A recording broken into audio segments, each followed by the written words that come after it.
శ్రీ సచిదానంద సమర్థ సద్గురు సాయి మహారాజ్కి జై. సాయి బిడ్డలందరికీ కూడా సాయినాథన్ ఆశీర్వాదాలతో మనము 49వ అధ్యాయంలో ఉన్నామండి. నిన్న సోమదేవ స్వామి గురించి చెప్పుకున్నాం కదా, అద్భుతంగా ఉంది కదా. అలాగే ఈవేళ నానాసాహెబ్ చందోర్కర్ గారి గురించి కూడా చెప్పుకున్నాము. ఈ అధ్యాయంను హేమంత్ పంత్ నానాసాహెబ్ చందోర్కర్ కథతో ముగించింది. ఒకనాడు నానాసాహెబ్ మసీదులో మహల్సాపతి మొదలగు వారితో కూర్చుని ఉండగా బీజాపూర్ నుండి ఒక మహమ్మదీయుడు కుటుంబముతో బాబాను చూచుటకు వచ్చెను. అతనితో గోశాస్త్రీయులుండుటచే నానాసాహెబ్ అచ్చట నుండి లేవనించెను. కానీ బాబా అతనిని నివారించెను. స్త్రీలు వచ్చి బాబా దర్శనం చేసుకునేది. అందులోనొక స్త్రీ ముసుగు తీసి బాబా పాదముఖులను నమస్కరించి తిరిగి ముసుగు వేసుకునేను. నానాసాహెబ్ ఆమె ముఖ సౌందర్యంను చూచి మరలా చూడగోరాను. నానా యొక్క చాంచల్యంను చూచి స్త్రీలు వెళ్ళిపోయిన పిమ్మట బాబా నానాతో నిట్లని, నానా అనవసరముగా చికాకు పడుచుండి వేళ ఇంద్రియములను వాని పనులను చేయనిమ్ము. వానిలోని మనము జోక్యము కలుగజేసుకొనకూడదు. దేవుడు ఈ సుందరమైన ప్రపంచమును సృష్టించి ఉన్నాడు గాన అందరినీ చూసి సంతసించుట మన విధి. క్రమముగాను మెల్లగాను మనసు స్థిరపరచుకును. చూడండి ఇక్కడ ఏమవుతుంది, నానాసాహెబ్ చందోర్కర్ గారు ఈ అధ్యాయాన్ని మనకి ఈ ముగిస్తూ చెప్తున్నారు. చందోర్కర్ గారి కథలో ముగించి ఒకనాడు నానాసాహెబ్ మసీదులో మహల్సాపతి మొదలగు వారితో కూర్చుని ఉండగా బీజాపూర్ నుండి ఒక మహమ్మదీయుడు కుటుంబంతో వస్తారండి. ఒక మహమ్మదీయుడు కుటుంబంతో పాటు వస్తాడు. అందులోని గోషా స్త్రీలు వాళ్ళు ముసుగేసుకుంటారు కదా, ఆ ముసుగేసుకున్న స్త్రీలు నానాసాహెబ్ అచ్చటి నుండి లేవనించెను. వాళ్ళు వచ్చారు కదా అని అక్కడ కూర్చున్న ఆయన లేచిపోతాడు. అప్పుడు ఆయన్ని బాబా గారు ఏం చేస్తారు, ఎందుకు లేస్తావు, కూర్చోమని చెప్తారు. స్త్రీలు వచ్చి బాబా దర్శనం చేసుకుంటే అందులోనొక స్త్రీ ముసుగు తీసి బాబా పాదాలకి నమస్కరించుకుంటుంటే ఈయన చూడండి, నానాసాహెబ్ ఆమె ముఖ సౌందర్యంను చూచి మరలా చూడాలనుకుంటాడు. ముస్లిమ్స్ నిజంగానే బాగుంటారండి, తెల్లగా ఉంటారు. వాళ్ళ పురుషులు వాళ్ళని అంటే ముసుగులోనే ఉండేలాగే ఉంటారు. ఏమో మరి ఆ సిస్టమ్ మనకు తెలియదు, కానీ అందుకని గోషాలు అంటారు, గోషా స్త్రీలు అంటారు. అంటే ముసుగుతోనే ఉంటారు. వాళ్ళు నిజంగా సౌందర్యవంతులే ముస్లిమ్స్ స్త్రీలు. ఎవరన్నా చూడండి, స్త్రీలు చాలా తెల్లగా చక్కగా బాగుంటారు ముస్లిమ్స్. అలాగే పురుషులు కూడా వాళ్ళని ఎప్పుడు లోపలే అంటే బయట ప్రపంచానికి మొహం కనబడనివ్వకుండా పెట్టుకుంటారు. ఆ విధంగా ఆమె ముసుగు తీసి బాబాని పాదదర్శనం చేసుకున్నట్టుగా ఆమె సౌందర్యాన్ని చూడాలనుకుంటాడండి. మరీ ఆయన మరలా చూడకోరాను. నానా యొక్క చాంచల్యంను చూచి స్త్రీలు వెళ్ళిపోయిన పిమ్మట ఈయన ఎంత ఇబ్బంది పడుతున్నాడు కదా, అలా ముఖ సౌందర్యాన్ని చూడాలని ఇబ్బంది పడుతున్నాడు కదా, ఈ బాబా గారు గమనించారండి. అప్పుడు అంటారనమాట, మామూలుగా చూడొచ్చు కదా, ఎందుకు ఇప్పుడు చూశాడు మామూలుగానే చూడొచ్చు, మళ్ళీ నొక్కి వంగి చూడాల్సిన అవసరం ఏముంది. అందుకని ఈ బాబా గారు గ్రహించి ఏమంటారు, వాళ్ళు వెళ్ళిపోయిన తర్వాత, బాబా నాతో ఇట్లని, నానా అనవసరంగా చికాకు పడుచున్నావు ఎందుకు, ఈ ఇంద్రియములను వాని పనులను వాని చేయనివ్వాలి. మనము జోక్యము కలుగజేసుకోకూడదు. దేవుడు ఈ సుందర ప్రపంచంను సృష్టించి ఉన్నాడు. ఇదండి ఇక్కడ మనము తెలుసుకోవాల్సింది ఏంటంటే, మామూలుగా వ్యవహరించడం వేరు, అయితే ఒక అంటే దొంగగా వ్యవహరించడం వేరు. మన స్వభావము అంటే నీవాడు అంటే ఏదో మనసులో తెలియని చెడు ఆలోచన కలిగితేనే ఆ విధంగా ప్రవర్తిస్తారండి. అదే మన మనస్సు చాలా పవిత్రంగా చక్కగా ఉందనుకోండి, ఎటువంటి దురాలోచనలు లేకుండా, అప్పుడు మామూలుగా ఉంటాం, దేన్ని పెద్ద లెక్క పెట్టాం, దాని గురించైనా ఇంత ఇది చేయాలా అన్నంత ఉండదు. కానీ ఈయన అలా చేయలేదు. అందుకని బాబాగారు ఏమంటారంటే, వాటి పనిని ఇంద్రియాలను చేయనియండి. ప్రకృతిపరంగా భగవంతుడు వచ్చిన దాన్ని మనము ఆస్వాదించాలి, చూడాలి. కళ్ళిచ్చాడు, ముక్కిచ్చాడు, చెవులిచ్చాడు, నోరిచ్చాడు, అన్నీ ఇచ్చాడు మనకి. ఎందుకు? చూడడానికి, వినడానికి, తినడానికి, పీల్చడానికి అన్ని రకాలైన ఇది ఇచ్చాడు ఈ శరీరానికి. మరి అలాంటప్పుడు ఆ ఇంద్రియాల పనులని వాటిని చేసుకోనివ్వాలి. వాటిని ఎప్పుడూ బలవంతంగా ఆపుకోకూడదు. అలాగా ప్రకృతిలోని భగవంతుడు సృష్టించింది ఇదంతాని. కాబట్టి నువ్వు ఈ ప్రపంచమును సృష్టించినాడు భగవంతుడు. అయితే కానీ అందరినీ చూచు సంతోషించుట మన విధి. మనము అందరినీ చూసి సంతోషించాలి, చూడొచ్చు, తప్పులేదు. క్రమంగా మెల్లగాను మనసును స్థిరపరచుకో, శాంతించును. మనము ఎప్పుడైతే మనసుని స్థిరపరచుకుంటామో చక్కగా శాంతించిస్తుంది, మనసు కూడా శాంతిస్తుంది, మనకు కూడా చాలా హాయిగా ప్రశాంతంగా ఉంటుంది.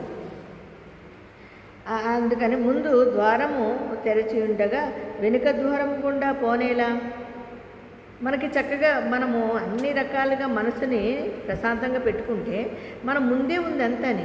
మనము దొంగలాగా వెనక నుంచి అంటే నక్కి నక్కి అంటారు కదా, అలా ఆ విధంగా మనం ఎందుకు ప్రవర్తించాలి?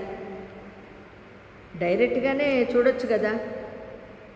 దానివల్ల చూసేవాళ్ళకి ఇబ్బందికరంగా ఉంటుంది, వాళ్ళ బిహేవియర్ మనకి చేసేవాళ్ళకి కూడా ఆ చేష్టలకి వాళ్ళకి తెలియపోయినా చూసేవాళ్ళకి వికారంగా ఉంటుంది.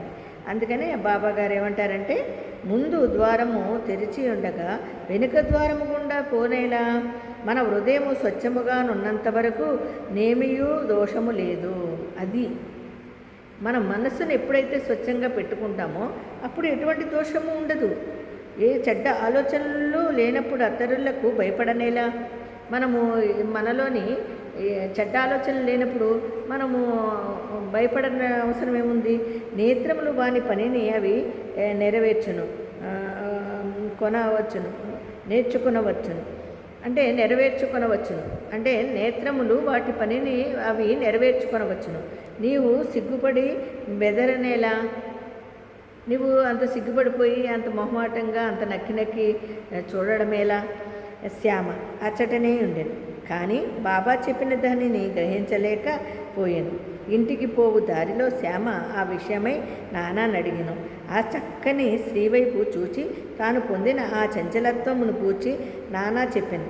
బాబా దానిని గ్రహించి ఎట్లు సలహానిచ్చనో వివరించెను. బాబా చెప్పిన దాని భావము నానా ఇట్లు చెప్పదొడంగెను. మనస్సు సహజముగా చంచలమైనది, అవును కదా, దానిని ఉద్రేకించున్నట్లు చేయరాదు. ఇంద్రియములు చలింపవచ్చును, శరీరమును స్వాధీనమందించుకొనవలెను. అది ఇప్పుడు చూడండి, ఆయనకి శ్యామ గారికి నాన్నగారు నాకు బాబా గారు బోధించింది నాకు ఈ విధంగా అర్థమైంది అని ఆయనకి వివరిస్తున్నాడండి. అంతే కదా. మరి బాబా చెప్పిన దానే భావము నాకిట్లు చెప్పతొడంగెను. నా మనస్సు సహజముగా చంచలమైనది, దానిని ఉద్రేకించినట్లు చేయరాదు. ఇంద్రియమును చలింపవచ్చును, శరీరమును స్వాధీనమందించుకొనవలెను. దానిని యోరిమి పోవునట్లు చేయరాదు. ఇంద్రియములు విషయముల వైపు పరిగెత్తును, కానీ మనము వాని వెంట పోరాదు. చూసారా, మనము ఆ విషయములను కోరకూడదు. మనము కూడా ఆ విషయాల్లో కోరకూడదు. క్రమముగాను నెమ్మదిగాను సాధన చేయుట వలన చంచలత్వమును జయించవచ్చును. మనము నిదానంగా దాన్ని ఆ చంచలత్వాన్ని అంటే ఆత్రపడటం, మరీ చూసిన దాన్ని చూడాలనుకోవడం, లేకపోతే తినిన దాన్ని తినాలనుకోవడం ఆత్రం కొందరిలో ఉంటుందండి. ఇది ఆ ఆత్రం కన్నా నువ్వు నిదానంగా దాన్ని సాధనాపూర్వకంగా నువ్వు ఆ చంచలత్వమును పోగొట్టుకోవచ్చు, నువ్వు జయించగలవు. ఇంద్రియములకు మనము లోబడకూడదు, కానీ వానిని మనము పూర్తిగా స్వాధీనమందించుకొనలేము. చూడండి, అయితే సమయానుకూలముగా వాని నణచి సరిగా నుంచుకొనుచుండవలెను. మనము సమయానుకూలంగా అంటే ఎక్కడైతే మనం ఉన్నామో ఆ ప్రదేశానికి తగ్గట్టుగా ఆ మనుషుల మధ్య ఉన్న స్థితిని బట్టి మనము ప్రవర్తించాలి. నేత్రములందమైన వానిని చూచుటకు కోరికే ఇవ్వబడినవి. మరి మన నేత్రాలు, మన కళ్ళు అందమైన వాటిని చూడడం కొరకే ఇవ్వబడినవి నిజంగా. విషయముల సౌందర్యమును నిర్భయముగా చూడవచ్చును. భయమునకు కానీ లజ్జకు కానీ అవకాశము లేదు. అంటే నువ్వు భయపడాల్సింది లేదు, సిగ్గుపడాల్సింది లేదు, దీనికి అవకాశం లేదు అసలు. అయితే చూడవచ్చును. భయము కానీ లజ్జ కానీ అవకాశం లేదు. దురాలోచనలు మనసునందు ఉంచుకొనరాదు. మనకి ఎప్పుడైతే దురాలోచన వస్తుందో అప్పుడే కదండి ఆ భావం మనలోకి ప్రవేశిస్తుంది.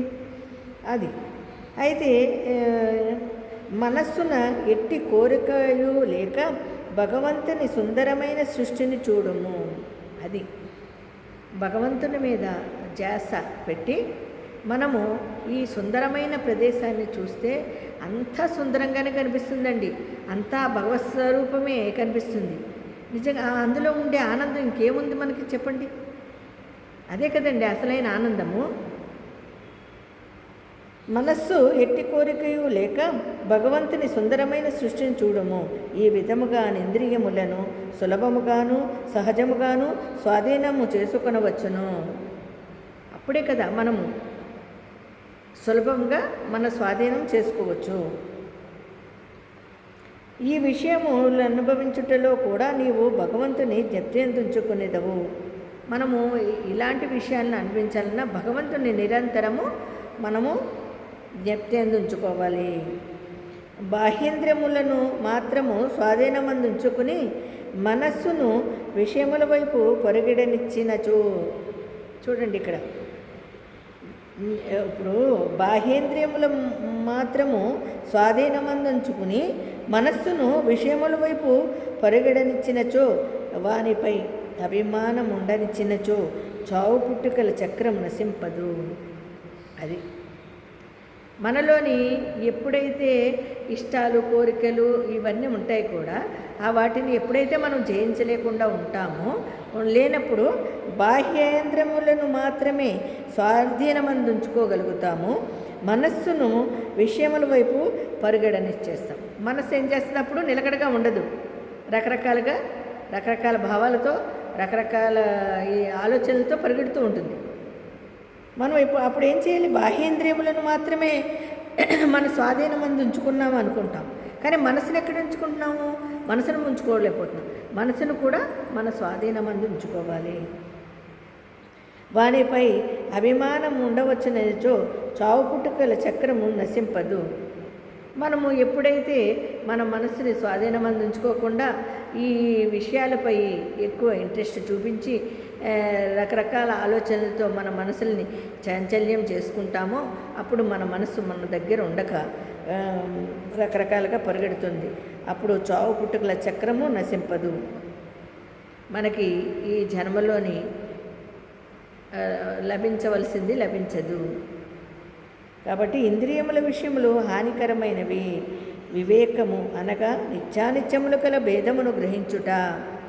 చూడండి, ఇంద్రియముల విషయములు చాలా హానికరమైనవి, కానీ వివేకం ఉండాలి మనకి. అదేంటి అనగా నిత్యానిత్యములు కల భేదమును గ్రహించగలగాలి. మంచి చెడులని మనం గ్రహించగలగాలి. సారథిగా మనస్సును స్వాధీనమందించుకొనవలెను. ఇంద్రియములను నిచ్చవచ్చినట్లు చూడండి, మన మనస్సుని మనము స్వాధీనమందు ఉంచుకుంటే మనకి నిత్యానిత్యములు గల భేదం కూడా తెలుస్తుంది. మనస్సు కూడా మన స్వాధీనమందు ఉంటుంది. ఇంద్రియములను ఇచ్చవచ్చినట్లు సంచరింప చేయరాదు. మన ఇంద్రియాల్ని ఇష్టం వచ్చినట్టు సంచరింప చేయకూడదు. మనస్సుని గట్టిగా పట్టుకోవాలి. బాబాగారు చెప్పారు కదండి, ఇసుగురాయి అంటే పిడి అనే జ్ఞానాన్ని వదలకురా అని చెప్పారు బాబా. అదేవిధంగా మన మనస్సుని గట్టిగా పట్టుకోవాలి. అటువంటి సారథితో విష్ణు పదమును చేరగలము. అప్పుడే కదండి భగవత్ సాన్నిధ్యానికి మనం చేరగలుగుతాము. అది ఏ మన గమ్యస్థానము, అది ఏ మన నిజమైన నిజమైన ఆవాసము. ఆ అచట నుండి తిరిగి వచ్చుట లేదు. మనకి అసలైన స్థావరం ఏంటండి? చూడండి, మన గమ్యస్థానం ఏంటి? మనకి ఒక సారథి, ఒక భగవంతుడు, మన గురువు, మన సద్గురువు దొరికేశాడు మనకి. ఆయన దగ్గర నిలకడగా మనసుని పెట్టగలిగితే మన అదియే మన గమ్యస్థానం అవుతుంది. అదియే మన నిజమైన స్థావరం అవుతుంది. అచ్చట నుండి తిరిగి వచ్చుట లేదు. ఇంకా మనము అక్కడి నుంచి తిరిగి రాలేమండి. ఎంత అద్భుతంగా ఉంటుందంటే అబ్బా ఇది చాలురా నా జన్మకి అన్నట్టు అయిపోతుంది. ఆ విధంగా మనము మన మనస్సుని మన ఇంద్రియాల్ని మన మనస్సుతో మన స్వాధీనమందు ఉంచుకునే ప్రయత్నంలో భగవన్నామస్మరణ చేసుకుంటూ మన సద్గురు సాయినాథుల వారిని నిరంతరము ధ్యానిస్తూ పూజిస్తూ ఆయన్ని ప్రేమిస్తూ భక్తి శ్రద్ధలతో ఉండమంటున్నారండి బాబాగారు. అదేవిధంగా 49వ అధ్యాయాన్ని మనము ముగించుకున్నాము. చాలా అద్భుతంగా ఉంది కదండి. భక్తుల యొక్క మనోభావాలు ఎలా ఉంటాయో బాబాగారు ఎంత అద్భుతంగా వివరించారు. ఇందులో మరి రేపు మనము 50వ అధ్యాయంలోకి వెళ్ళిపోదామండి. లాస్ట్కి వచ్చేస్తున్నాము. 50వ అధ్యాయంలోకి వెళ్దాం రేపటి నుంచి. అంతవరకు అందరికీ సాయిరామ్ అండి.